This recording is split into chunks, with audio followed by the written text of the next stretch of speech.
Well, well, well. So, according to this headline from CNN, the Saudis and the Iranians are getting chummy. They're getting friendly. All of a sudden, they are now seeing each other, not exclusively, but according to CNN, this is the highest ranking visit we have seen between Iran and Saudi Arabia in decades.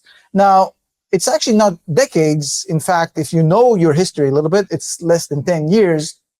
And that's just something I know because these countries actually had diplomatic ties up until 2016, at which point they've stopped talking to each other, at least directly. But even 10 years without a visit like this is a huge deal, especially given the massive amount of beef these countries had, going back all the way to 1979, where Iran took an adversarial side to the United States. The Saudis pick America, obviously. And ever since then, they've been beefing on top of each other. They've been denouncing each other, talking about how they hate each other.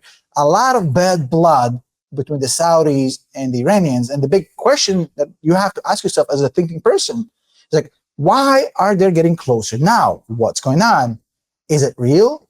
What does it mean on the global geopolitical chessboard? Now, this is the question I want to answer in today's video. I'm not looking forward to giving you a clickbait headline and getting you to read some sort of an analysis that's complete bullshit. Because so far, and I'd hate to admit it, but everything I read about this was absolute trash. I have not read one decent analysis about what's going on with Iran and the Saudis. That's why I've decided to come out of my hiatus/retirement to talk about this. Now, the Saudis are definitely getting cozy with Iran. It's nothing new. We have seen the little shindig they had in China. This is the second stage. So this has been going on for a few months. They are getting closer. That's a fact. The question is, how real is this and how sustainable this is and what it means for the Israelis, for the United States, for the Middle East?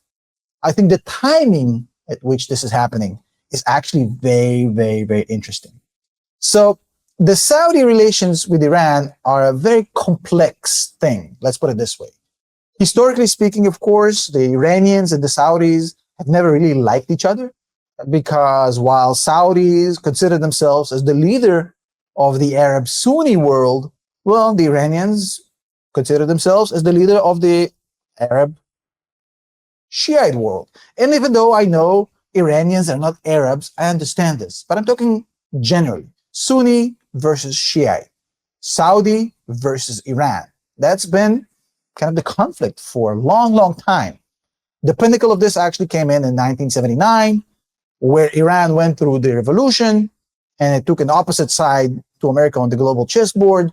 The Saudis sided with America and have been the ally of the United States ever since, over the course of almost 50 years. And in 2016, they actually came to a pinnacle because the Saudis allegedly took out a Shiite cleric. The Iranians didn't like it, so the diplomatic ties were severed. In 2019, the Iranian retaliation came in the form of a Houthi attack on Aramco facilities, which caused massive damage to Saudi's ability to export oil and was a kind of a warning shot from the Iranians to the Saudis, don't mess with us, right? So the hostilities between these countries were well documented, right? And the reason it's happening now actually starts about 20 years ago. Sometimes something starts 20 years ago and you see the consequence just now.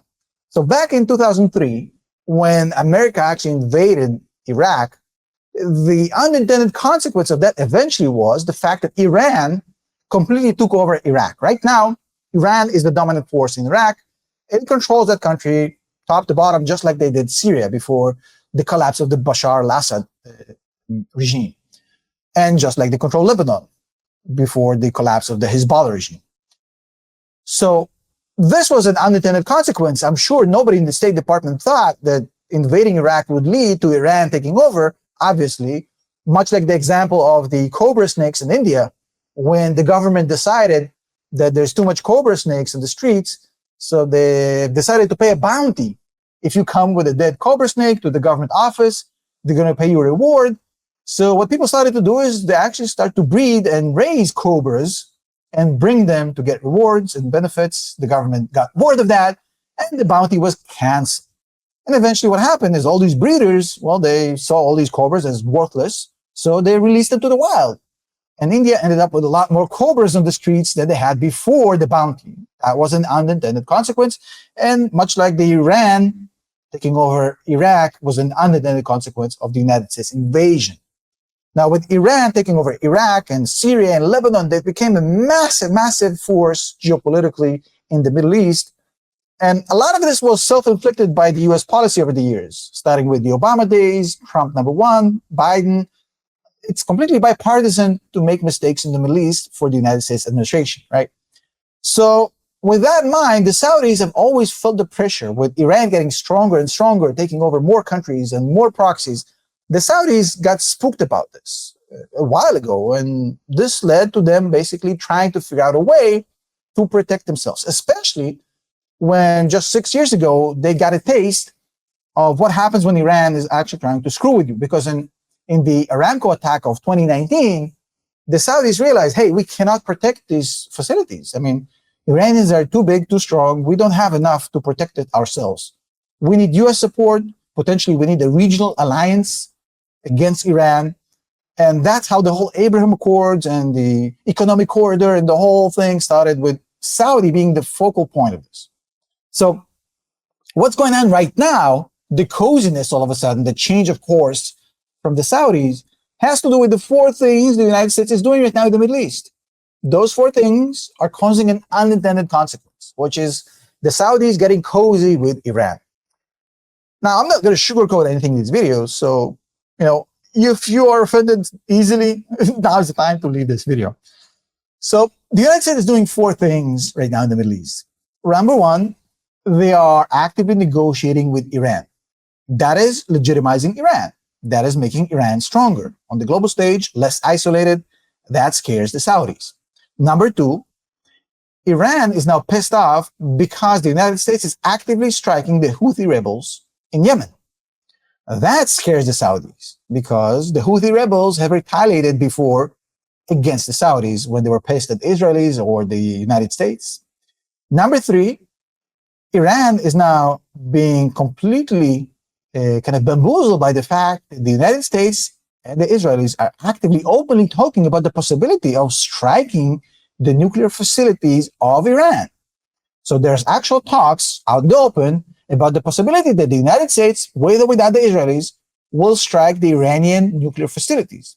That freaks out the Saudis because the first casualty of that, the first reaction is going to be Iran and the Houthis bombing Saudi Arabia. Saudi Arabia is going to get the first brunt of this retaliation. So that freaks them out. And on top of it, America right now is saying to the world, hey, we don't care as much about the Middle East as we cared 20 years ago. Things have changed. We're now a net exporter of energy. Plus, our bigger fish to fry right now are Russia and China. So we're much more focused on Asia and Europe and Russia and China. The Middle East is still interesting to us, but it's not our main focal point anymore. And that freaks out Saudi Arabia because they're saying to themselves, well, are they really going to protect us or not? So with Saudi basically looking at these four things, the logical conclusion is, oh my God, we need to find a solution to this. The risk is so huge right now. We need to figure out how to mitigate this risk, how to de-escalate the situation. And all of this is pushing the Saudis into the open arms of the Iranian regime. Now, look, the idea is very simple. As much as I'd like to give props to the US administration and tell them they've done a good job and pat them on the back, honestly speaking, the last couple of administrations, whether it be Democrat or Republican, doesn't really matter. They've shown over the course of the past 20 years less and less and less concern about what's going on in the Middle East and less and less support for the Saudis.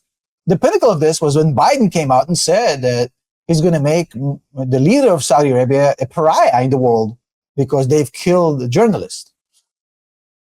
Now, to me, this is a hedge by the Saudis. So the Saudis are saying, well, we have to hedge against this risk. I mean, we cannot just sit around and let the United States completely phase out of the Middle East.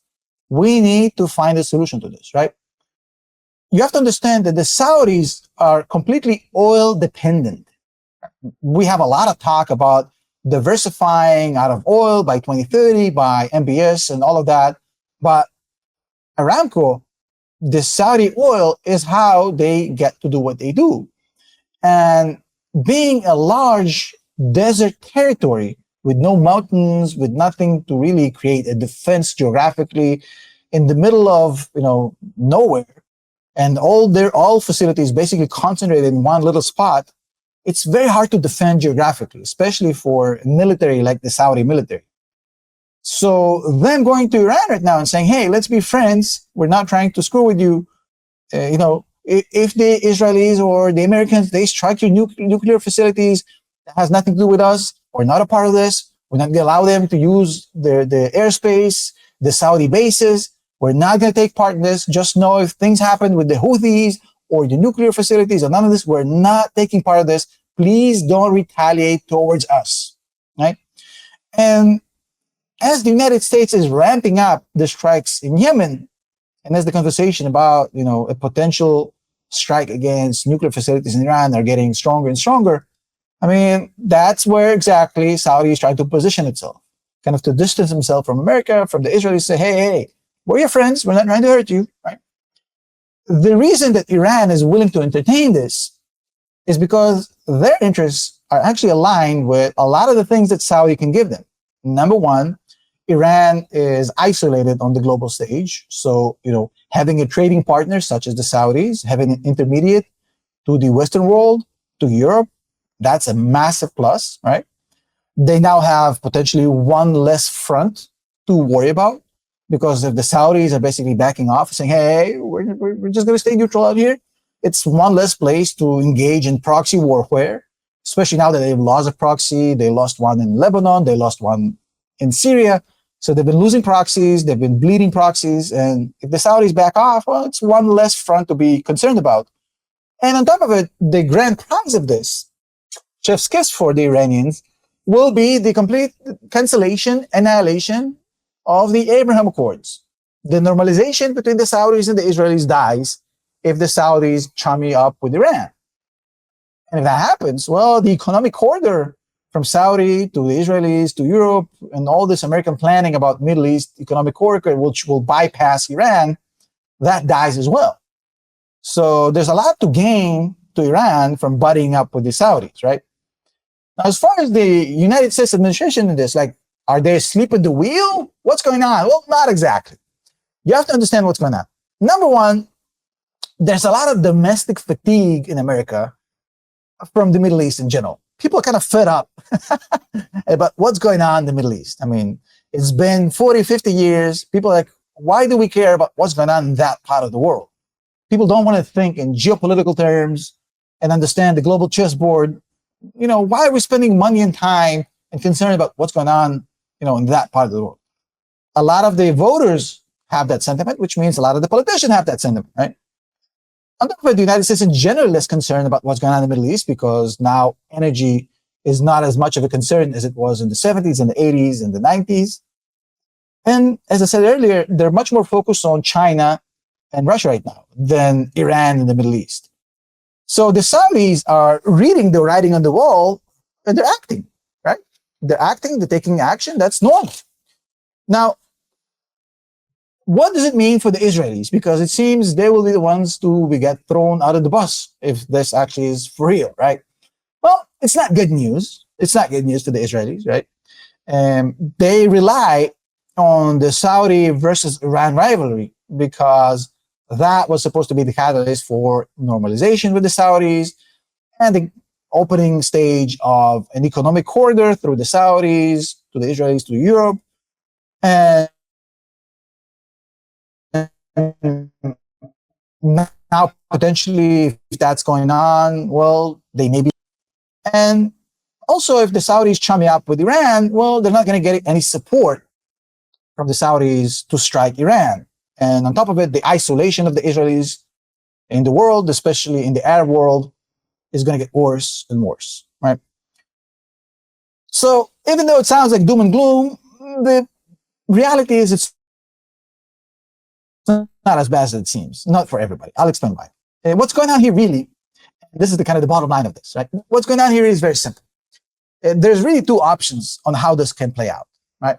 Number one, option number one, this can be a long-lasting but limited and symbolic kind of de-thawing of the relationship with no real meaningful impact. But, they kind of keep the lines open, so to speak, but nothing really changes. That's the best option for Iran. There's nothing better than this. The reason being is because should the United States decide to strike Iran and their nuclear facilities, the Saudis will have to pick a side, and they're not going to pick the Iranian side. I mean, that's not going to happen, right? So there's no way in which this thing goes to a full-blown love affair between the Saudis and the Iranians. It either gets destroyed by the United States deciding to strike Iran, or it kind of stays on this limited, very, very, very symbolic stage. The reason is because they cannot be friends. The Iranians and the Saudis have too much conflicting interests. Number one, they have massive religious differences. Nobody's going to give up their dominance. They are the leaders of the Sunni world. They are the leaders of the Shiite world. Nobody's going to concede and say, well, we're going to be number two. The reason being is because their whole regime is based on them being the leaders. So that's not going to happen. They're going to keep fighting. Besides that, Saudis need U.S. support. Saudis needs potentially the Israeli support as far as defense, as far as their ability to get out of oil, the U.S. technology, U.S. know-how, U.S. money. They're not going to get chummy up with Iran because there's nothing to be gained from that, really, except from protection against violence. And of course, don't forget, the Saudi have nuclear ambitions as kind of a counter to Iran. And without U.S. support, that's never going to happen. And if they continue to chummy up with Iran, well, certainly that's not going to happen. So for all intents and purposes, what's going on right now is the Iranians are signaling to the United States, hey, we know you've been telling us you don't care so much about the Middle East, and it seems like you're doing your thing, but just know we're not to be taken for granted. You better remember that we can always chum up with the Iranians, so, keep us in the loop here, And this is sort of a cry for help, a cry for attention, whatever the case may be. Fundamentally, it doesn't change nothing. we're still obviously going to have the normalization. We're still going to have the Abraham Accords, the economic corridor. The amount of money the Saudis and the US and the Israel is going to make from that economic corridor is obscene. So to think in terms of, well, they're getting angry at all this, they're getting afraid, this is just risk management, mitigation, and a little bit of a signal to the United States to chill the F out, okay? Hope this was helpful. Let me know. I'll do more videos if you guys like this one. So hit the like button to show me that you want more, and I'll see you in the next one. Peace. It's been a pleasure.